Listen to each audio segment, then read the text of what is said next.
This is Gold Rush News with Carl Dambacher and Dambacker's Daily Debate, debating subjects that matter to us all from around the Union and California. Gold Rush News invites you to listen, ask questions, and make comments.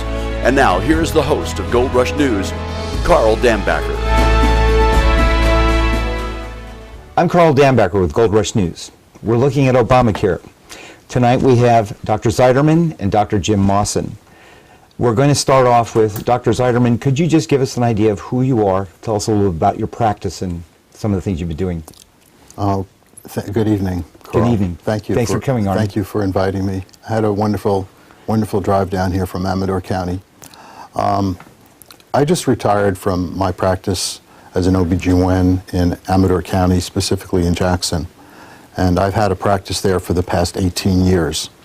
That was pretty much the last third of my practice. I actually started practicing in 1975 in Humboldt County after I finished my residency and 2 years in the military, and came back and got a degree in public health, and then decided to go up to the Redwood country.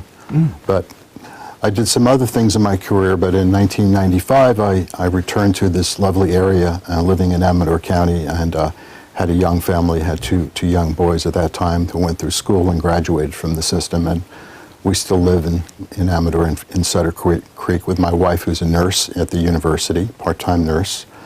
And as I said, I just closed my practice of obstetrics and gynecology that was in Jackson. I was one of 2 or 3 doctors in Jackson for about the last 15 years. So does that fill you in enough? Yeah, thank you. Okay, great, thank you. Now we move to Dr. Jim Mawson. Well, obviously, I'm supposed to thank Carl for inviting me down here. Yeah. Thank you, Carl. I couldn't be happier about being here. Glad you're here. My name's Jim Mawson. I've been in practice in Tuolumne County since 1976. That's 37 years. I was, up until a month and a half ago, the senior partner of CRN Internal Medicine. And it's a group of, at that point, we had 5 physicians working under the auspices of Sonora Regional Medical Center. And the 2nd of September, I basically quit, and we can get into reasons why later on. And I'm planning on opening up my own small concierge practice in the middle of next month. I went to UC Davis Medical School. I went to LA County USC Med Center for my internship and residency. Great. Well, thank you. That's a wonderful opening. Now, what I'm interested in next is, what do you see some of the changes that you're noticing? Both of you have been involved for over 30 years. How would you describe what we're experiencing now with Obamacare? Well, there's certainly quite a bit of pandemonium going on right now because Yes. nobody really knows what's happening, and that's True. it's obviously probably a bigger problem than we even anticipated. The people that were skeptical about it, Yes. and it's really a large issue, and it's kind of hard to narrow it down. If we're really talking about the healthcare system, which is about a fifth of our economy, close to a fifth of our economy. So that's the equivalent of, let's have a debate about the defense industry, or let's just have a debate about all heavy industry in the United States. We have to take it one piece at a time. And most of the controversy has been about the quote insurance issue. In fact, even in the controversy now is not even the insurance, but sort of getting access to the insurance. So it is truly the tip of the iceberg, and we're going to need to approach it from the standpoint of insurance or prepaid health care, which is one big part of it, and then the interface where people actually turn that into trying to get access to care, meaning, oh, well, I just signed up for the insurance and I sent my check in. Well, maybe it was more or less than you were hoping, but perhaps it was reasonable. So let's say someone signs up this week or next week or 4 weeks from now. Presumably they're going to be told, well, you have this insurance company, this whoever it's going to be. We're not sure who that will be. If you're getting a subsidy, it'll probably be Medi-Cal. If it's private, it may be something like HealthNet, and then you're going to find that there's this network, and if you used to go to this guy over here, you're going to have to rush over and see if he's on the network, but you're not, because you're just out of it, right? So we know you're not on the network, and So it's going to, how about the hospital? Is your hospital going to be on the network, or are they going to have to go down to the valley? Right. So we have all those parts of it. And then the last part, which is the biggest and the most difficult, is, I finally found out that I'm in this network and there's this doctor there in this hospital that I can get to, even if it's far. But I called to get an appointment, and they said that I can't get an appointment until April because they're just so backed up. And I have this really severe problem that's getting worse and worse. So that's the way I see it. It's we have the issue of this whole insurance issue, and then we have the traversing from having insurance coverage to getting care, and then the biggest problem is getting access to the care and seeing that doctor, and maybe you need a special type of test or something because there's a concern about it, and you got to find a place that'll take that insurance and get it scheduled. So a lot of people that I know have been scattering to get their health care this last 6 months of this year, people booking their knees and things like that. So anyhow, that's my broader view, which is to take it one piece at a time. We can talk about one piece, but if you try to talk about everything, we'll get so overwhelmed. And we can sort of see what the major issues are in each of those. And I'd like to see what your response is, whether you see those the same schematic. There's an analogy, which I'm sure everybody's heard, that Obamacare may be like everyone gets a bus ticket, but there's only one bus. Yeah, right. Well said. Right. Well, what has some of the changes, Jim, that you've seen in your site? Because you've been a long-term practicing GP as well, correct? Internist, yes. Internist? Yes. And we talked about this earlier. Both of us have basically terminated our practices, you in June, me in September. And in my case, the final nail in the coffin, for lack of better words to use, was the advent of the electronic medical record, which went online. We went live September 2nd. And the impact that it's had on our practice. If you ask most patients over the years what's their main complaint when they go see the physician, is the doctor didn't spend time with me. Now we have these very complex systems in place, computerized systems for documentation, and they're very labor intensive on the part of the physician. In the past, where I would go see the patient and then go dictate a note, somebody off-site would type it up, put it in the chart. Now you have a series of templates that are pre-written because the computer can't read text, and you fill in the blanks, and you punch buttons, and you punch buttons. Well, that might be okay if you come in with a sore throat, but internist, we deal with people with multiple problems.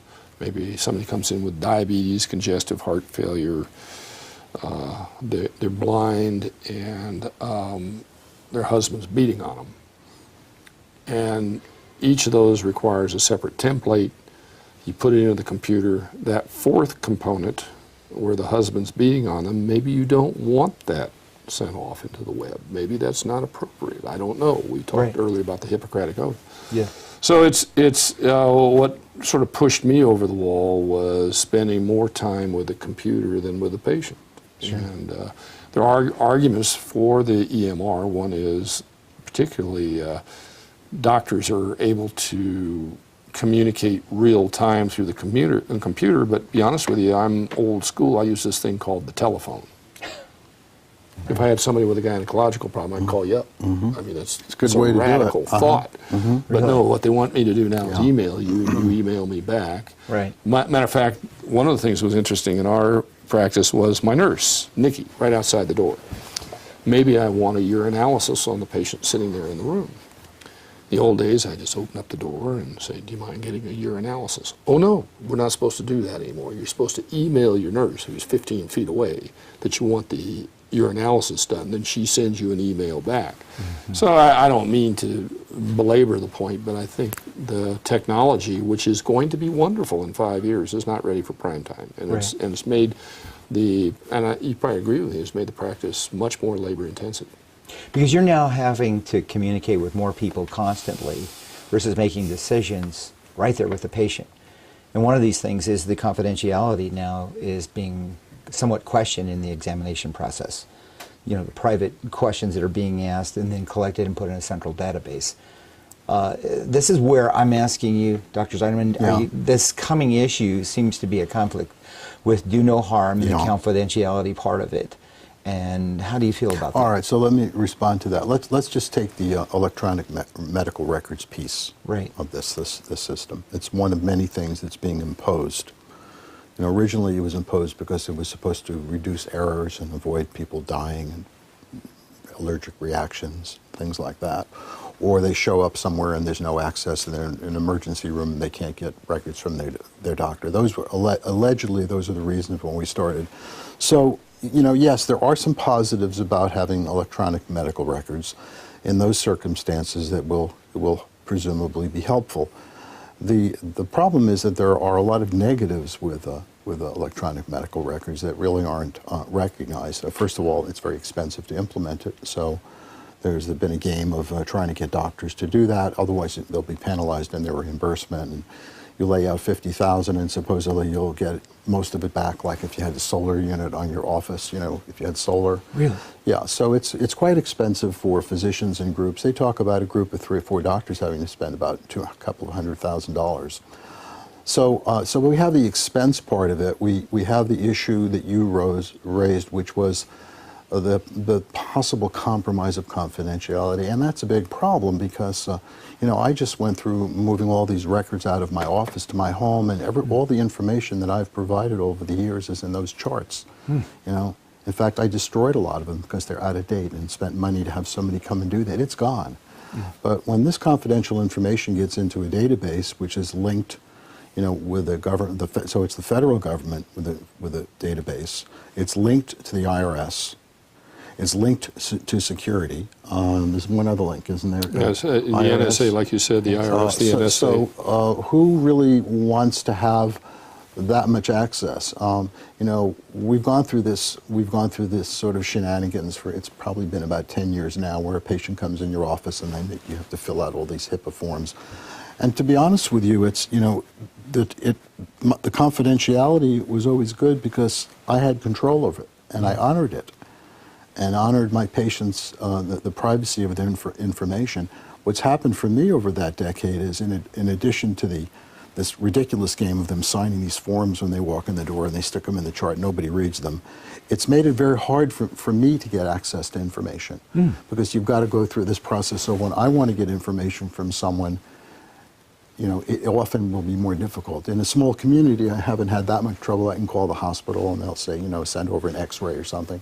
But theoretically now, you can't get anything without a patient signing. But the worst part about the electronic medical records, I think, is how it impacts the relationship of the patient-physician. And that gets back to patient-physician relationship and advocacy, which is a real big thing. We'll talk about that. But see, I started noticing this when I was doing some work for Kaiser, maybe 6 years ago. I would go to their clinics, and they were on the electronic system, which you would learn. And it was great when you wanted to put in a prescription for a drug for the pharmacy. You just put in the thing and did it, and boom, it was, you know, it was done. But the problem is that, and anybody that's been to an office with electronic medical records understands that physicians now have this computer screen in front of them. And they're tending to having to interact with it rather than the patient, unless you're trained at doing this kind of thing. Most people aren't good at that. This is universal. And actually, I was just in Louisville, in Kentucky, for my reunion, and we were in a simulation lab, and this conversation came up. So what's happening is that their physicians are getting less time. You know, many of these organizations will give 12 minutes for a patient visit, maybe 10. And the patients are rushed in, the lights go on, you know, get in, go out of the door, and the physician is not really as busy trying to do that. Otherwise, they stay at the end of the day and they have to do all their notes. So you take that and you combine it with the fact that medicine is less hands-on than it used to be, because there used to be a lot of laying on of the hands and we don't do it as much. And now it's become very depersonalized because we've gone from hands-on to technology, and we've gone from face-to-face to technology.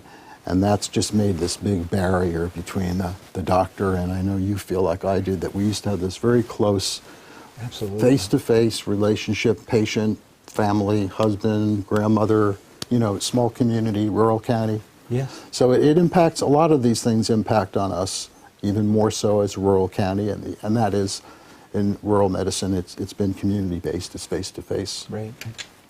So that kind of rounds out my view in response. There was a Well said. letter to the editor in New England Journal of Medicine about 6 months ago. Doctor went on the electronic medical record, and the patient came in and said, "Doctor, I don't feel like I know you anymore." Oh my, that's shocking. That's shocking. That's where this is. And then one step further is I'm going to bring another physician into this, and that's my son. My son, Mark, started a practice in internal medicine in San Diego 6 months ago. I just got back yesterday from visiting and went to his office and talked to him a little bit. I used to see 20 to 25 patients a day. Didn't feel like I was rushed. I did a pretty decent job. He gets up at 5 o'clock in the morning, drives to the office. He's seeing 12 patients, takes 45 minutes off for lunch, gets home about 6, eats dinner with the kids, then spends another hour or two downloading charts in his laptop or his computer at home. Sure. And so even the young techie guys, he's 33, he was raised with computers. He says, "Dad, I'm struggling with this thing, and it's one of the better electronic medical records, e-scripts, and so this is not just old dinosaurs that are having this difficulty. Right. It's the next generation, and then young doctors are going to just say to heck with it. They'll go into something like plastic surgery or something where they don't have to deal with all this and just do cash. So the problem once again comes back: who's going to take care of the patients? Right. Well, I think that's, it kind of leads us to the next, why is this happening? So it sounds like technology is driving out the ethical relationship that you had, and it's now more, how computer literate are you? How It came down to something called TARP. TARP, and the funding from that, yes. And the TARP money, the federal government, and you alluded to this earlier, put this carrot out there. And it said if you met meaningful use one, now meaningful use, I have no idea what that means, but it has something to do with your computer doing certain things that could be monitored off-site. If you met meaningful use one, it was $30,000. If you met meaningful use two, which meant your computer talked to another computer and all that sort of stuff, and much more difficult, then there would be another $15,000 or $20,000 carrot put per physician to go online. If you don't go online, is it next year we get fined by Medicare, 1% or something like that? And then the fines go up every year. Yeah, I think starting in January, there's a 1% penalty. So this is driven by the federal government. Yes. So not only in the current model we're hearing today, that if you don't enroll by a certain date, there's a fine. And then on your side of it, there could be a fine if you don't comply with the mandates that they're giving you. Is that what I'm hearing you say? Absolutely. So it kind of leads me up to, how did we get to this point, Dr. Letterman? How did we get to this How point? did we get here?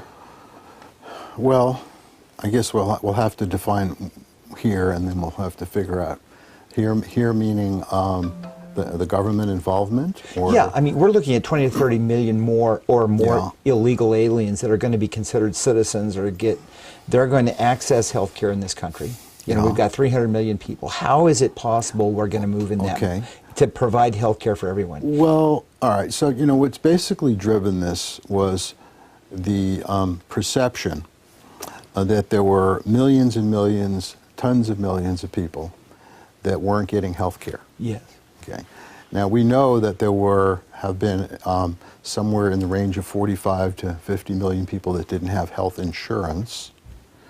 And of that group, about a third of them, it was a temporary situation during that year. So they took it down to about 30 million. And then in that 30 million, about half of them, about 15 million, really are eligible for Medicare or Medicaid or the VA or whatever. A lot of people that can actually get insurance, they don't really care about it. So you really didn't have 15, you had more like 12 to, if you didn't have 50 million people, as Hillary Clinton said, you had more like 12 to 15. And I'm not saying that that's okay. I'm not saying it's great. Okay, I'm simply saying that we're talking about 12 or 15 million people. We're not talking about 50 million people. So let's have a different discussion.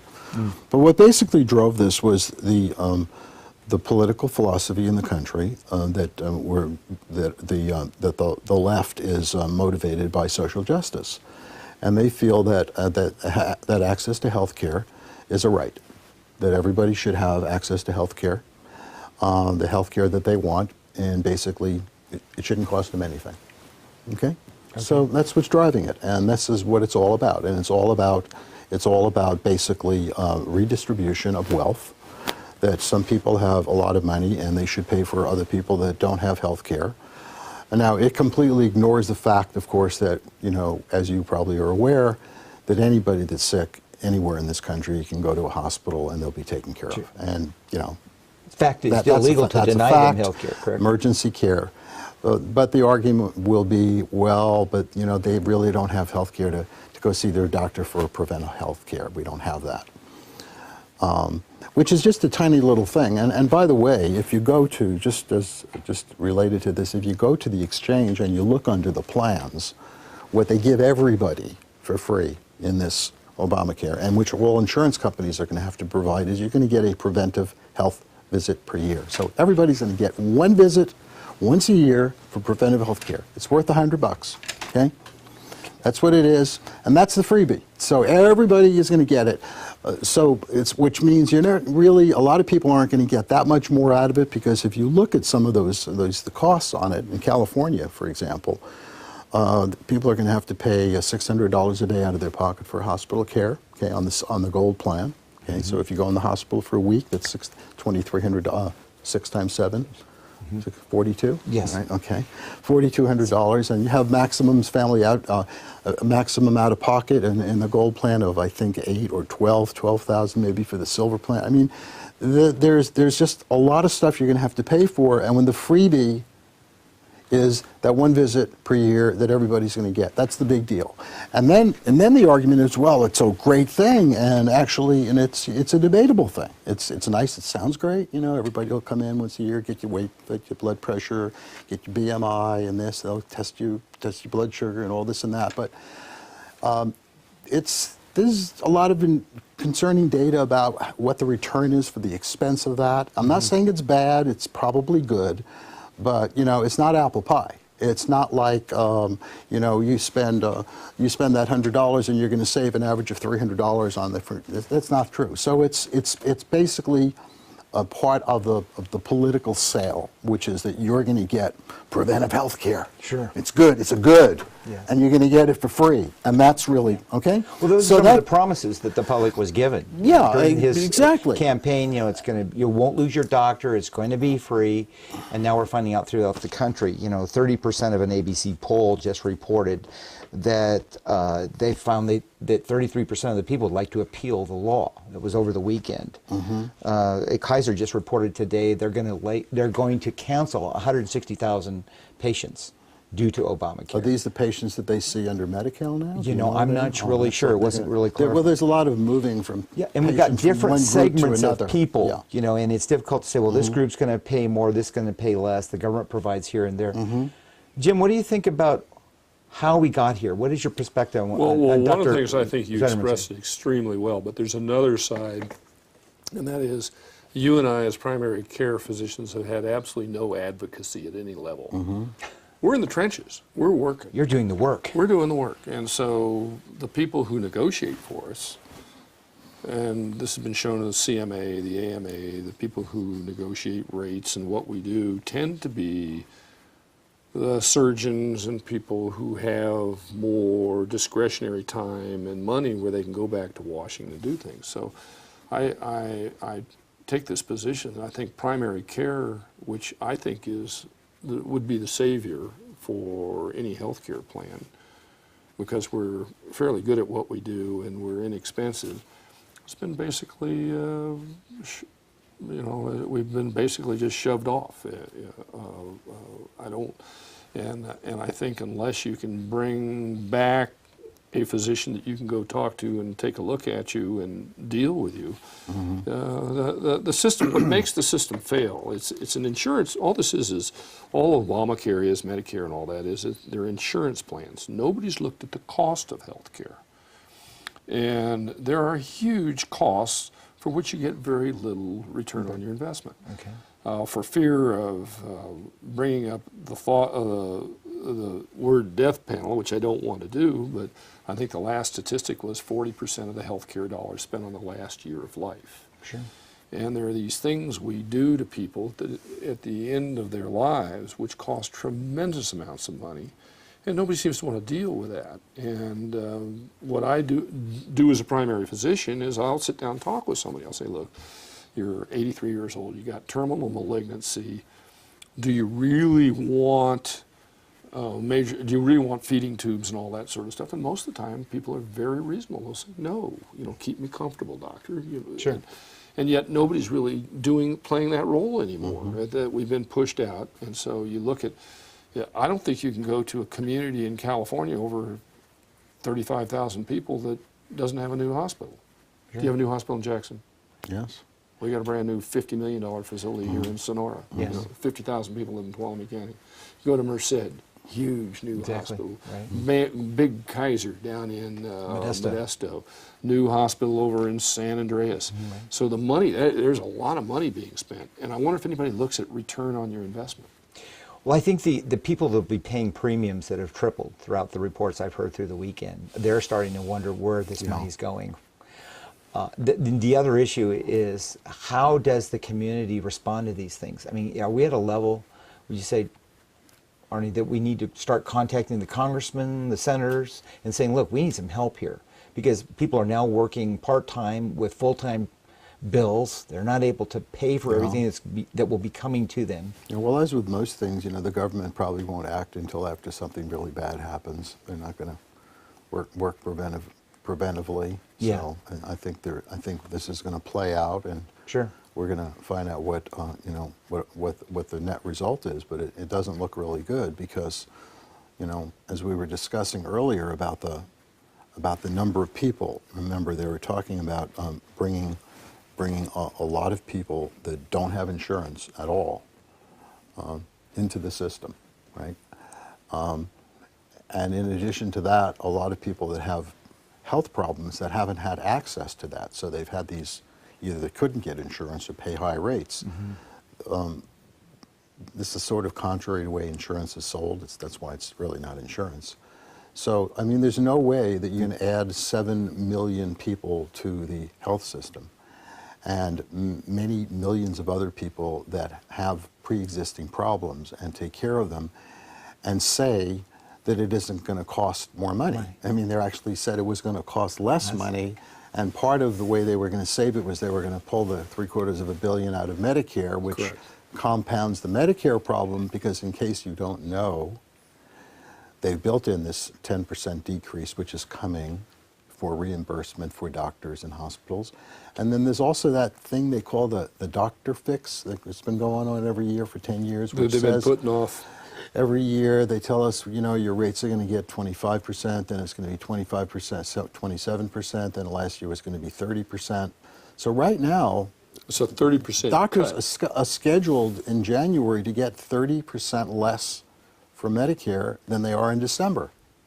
So they're going to have to fix that when they do the budget. Okay? Amazing. So you can see the whole thing, and there are already a lot of issues with level of reimbursement for Medicare because most physicians, as most hospitals, it's revenue neutral at best, meaning you don't really make any profit. And I can tell you the hospitals lose money on Medicare. They lose somewhere between 6 and 10%. So if you sit with a hospital administrator, they say, well, I got Medicare over here, that's a loser. I got Medi-Cal, getting some special benefit. We're rural, we have an emergency room, OB, that's pretty good. But they depend upon that small private insurance. They call it commercial. It's 10 or 15% of our hospital for most of their cash flow. Okay? So that's not, I mean, you can't run a business that way. That's like having a restaurant outside and you're feeding 60, 70, 80% of people for free. Right. And then the 10% that come in that work have money, you know, they're paid. They don't have a problem. $25 for a sandwich, and everybody's happy, right? Of course, carrying that one step further, I'm not sure the hospitals are totally innocent. I got to be careful who's watching this. You know, they're not. There was a great article, a great Time magazine. Did you all see that about 2-3 months ago? Where the hospital charges are based on something called the master charge. Well, nobody seems to know what the master charge is. So they lose 6% on Medicare, but that's 6% off the master charge, Yes. which is probably 2 or 3 times what the service is worth. Yeah. So then the hospital administrator says, oh, we lose all this money on Medicare. No, no, no, no, no. If they were losing so much money on Medicare, why are they building all these new hospitals? Why are they putting in new MRIs, new CT? No, and so the hospitals are somewhat culpable. I'm sorry. Oh, yeah, well, I wasn't trying to Jeff portray them as I'm sorry. We need a healthy debate here. innocent. No, But I didn't the mean to say problem that. is it does vary from community to Oh, sure, community. For example, Sure. these large hospital organizations, they can, even when they're nonprofit, there's lots of profit. They just don't distribute it to shareholders. That's right. Listen to the ads on the radio. But then again, there are certain hospitals that are profitable and certain ones that lose. Certainly. And, you know, as a representative for rural counties, I know that most of these rural counties, the they're reason they're not doing well is because they have a disproportionate amount of uncompensated or low compensated care. Okay. So that what they call the payer mix. So when you have a payer mix like we have in Amador, and I don't know what it is in Sonora, but I'll bet you it's pretty close. Our payer mix is about 60% Medicare and about maybe 15 or 20% Medi-Cal. So and the 10% demographics has a and lot then to do with the rest age group. is no insurance, okay? Then there's also an 60 adjustment factor on Medicare Yes. based on what county you're in. Right. Now, Mark, my son, the number is 700, I think, and ours is 435. In other words, you do the same procedure here that you do in San Diego, and you get maybe 2/3 of what they get down there. Now, these correction factors were put in place, what, 25, 30 years ago? Right. Now, the cost of doing an MRI in Sonora is the same as doing it in San Diego, but we get reimbursed significantly less, leading once again to this rural hospital problem that we've got. Sure. But so your original question, I think, is how did we get here? Yes. And what were the driving factors? Well, one of them, I think, is hospitals, which I think the big hospitals make lots of money. And the other is the pharmaceutical industries. Which we haven't even touched on, which is a big driver in yeah. these. And the Right. pharmaceutical companies and the hospitals signed on to Obamacare very early. And Well, they were part of the financing of his campaign. There was and that's they were taken care of. yes. There is a drug now for treatment of cancer of the prostate. It's, what's the name of it? It's advertised on TV. This grandfather's there with a kid. And they say, oh, we have this drug now that helps you with end-stage cancer of the prostate. I believe it's $15,000 to $20,000 per dose, and it may extend your life by 2 months. But that is, the pharmaceutical industries are doing quite fine right now. I suspect, with the exception of some of the rural hospitals are doing fine. The doctors have taken it on the chin. Right. I mean, we really have. We had no advocacy. Nobody. Right. We were the last ones to sign up for Obamacare. Sure. And so you're going to see a fair number of physicians who are going to do just what we've done. Yeah. They're going to walk. They're So, going to say, heck, In know, closing comment, that's yeah. exactly what I need you to tell me. You know, what happens next? Oh, you mean we're almost finished? Yes, we are. Oh, okay. I know Good. we're It's getting been so close. much Is that fun, right, guys? It's been Pretty such. close. It's been so enjoyable. Because we want you to wanted tell some us. closing what- Well, do you please. want? Let's just pursue this one a little bit more, just so people understand. You know, as with a lot of other things in the country, you know, the practice of medicine and the process of healthcare has changed a lot since we were kids. So, you know, medicine used to be a cottage industry. Yes. Physicians were pretty much in command. They set up hospitals in communities. There were often, you heard of doctors' hospitals. Sure. Doctors started hospitals. And medicine was much simpler. I'm talking about the 50s and 60s. We didn't have the technology, and there wasn't all that much that people could do. And at that time, the doctors got about 85% of the health dollar. The other 15% went to hospitals, pretty much. And you didn't have all these other nurse practitioners and radiology techs and this whole spectrum of all these people that work in the health field. It was just, it was just a doctor in their office, and there was a local hospital. And some of these old hospitals here reflect that. Now, it's all different. So doctors are only getting about 15% of the health pie. Who's getting the money? Okay, the hospitals for sure. The insurance companies, the pharmaceutical industry, the medical technology industry, and the administration. Technology, like with the computer. So physicians, and if they've gone from 85% to 15%, you don't have to be, you don't have to be a rocket scientist to figure out that they don't have as much power and control as they used to. Sure. They've been very diminished. Okay. In addition to that, the government used a lot of federal regulation to basically make an uneven platform for us. Okay, it's just not fair. We're not allowed to organize. We're not allowed to talk with each other about it. Okay, it's illegal. So if you're a doctor and you even try to communicate with other doctors about what you charge, okay, or if you try to get the insurance company to talk to the 3 internists in town about what they're paying for this, they've stopped doing it. So we've lost a lot of power, and then of course, then we're on the defensive because of the tort industry, which is like $50 billion a year, as Sure. you know. Okay, so all of this, so the dynamic is completely different. It's as different as, remember how basketball used to be when they would show you George Mikan, when back in the 50s. Well, compare basketball or football back then with now, and that's the way it is in medicine. So it's a whole different game, and it's much larger and it's much more complex. And we just touched on several of the things. Yeah. We didn't even get to talk about the physician-patient relationship, right? Which is. Not as And much we're the as we free do. market. Well, okay? I think we'll Right? do a second show. Okay. I think we're planning on that.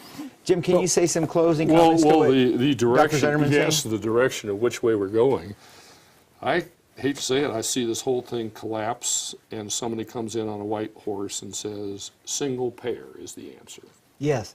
Will you explain that a little bit more to us? Because we don't really understand how that really equates to when I pay bills every month. What does that mean to what's that going to cost me? Is that a more expensive proposition? I'm a doctor.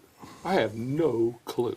None Because at single all. payer is like, well, where does that end Well, it means up? the government takes over everything. Yeah. So that's what we're talking Yeah, about. We're it's talking like about nationalizing Europe. the industry. We're talking about socialization of healthcare.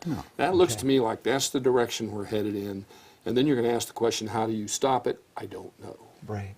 But I think that's the way we're headed right now. This thing, the way that this Obamacare thing is set up to collapse, and I could just say, well, obviously the solution is we don't have enough government in it. So then you go to a socialized system, and that will be the big fix. And nobody will be happy then. Interesting. Yeah, and if you look at countries that have socialized systems Yes, and Canada analyze them, and go and others, look at yeah. them carefully, Canada and let's say Great Britain and Germany, if you look at these countries, you find out that's not all peaches and cream. Believe me. Yeah, we have people But, coming into the United States from Canada all the time. When they go to the Mayo Clinic or they need Absolutely. something extremely Absolutely. seriously done. Right. Well, gentlemen, I want to thank you for coming on Gold Rush News. Yeah. We thank you Hey, we're for done. joining us. Okay, well, I Dr. don't think Zetterman we said and Dr. Mawson. anything to embarrass you. No, so not at all. I I'm think we Carl did all right. Dambacker with Gold Rush News. Thanks for joining us. Thank you. This has been Gold Rush News with Carl Dambacker and Dambacker's Daily Debate. News, commentary, and debate on subjects that matter to us all. From the union and the state, Gold Rush News invites you to ask questions and make comments. Gold Rush News. Join us again next week at this time for Gold Rush News, and find us at goldrushnews.com. This is your announcer, Bill Kelly, inviting you to join us each and every week for Gold Rush News. This has been a pre-recorded program.